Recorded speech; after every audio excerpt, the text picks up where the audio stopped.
Let me show you exactly how I feed my tiny jar of sourdough starter every day. I store it on my counter, so I feed it at least once a day, even when I'm not baking, to keep it strong and healthy. First thing is I'm gonna grab a clean jar. Now, you do not have to use a clean jar every time you feed your starter. That's just what works for me. And if you guys want, I can show you how to feed in the same jar. Just let me know, I'll make a separate video. But I put my clean jar on my scale. I have my scale in grams and I tare it all the way to 0.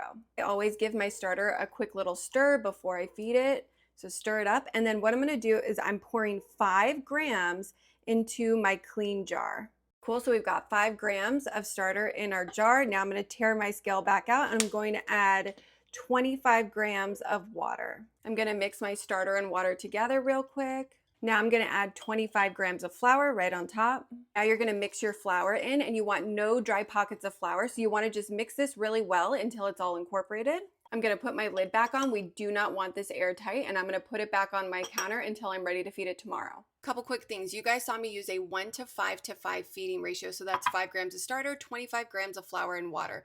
That works great for me, my starter, and my environment right now. I'm feeding it once a day. In the summer, when it gets warmer, I'll probably have to adjust that. Now, what do you do with what's left over in your original jar?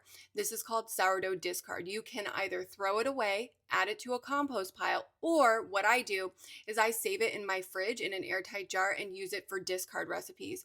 You can scale your ratio down even further if you don't want to create any discard or even less discard. That is totally up to you. If you store your starter on the counter, it's ideal to feed it at least once a day so that it doesn't get acidic and it stays nice and strong and healthy.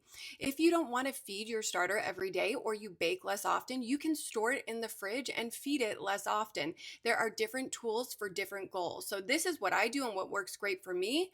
But there are so many other ways that you can do this. I'm just showing you guys what works for me. If you have any questions, please let me know. And I hope you have a beautiful day. Bye-bye.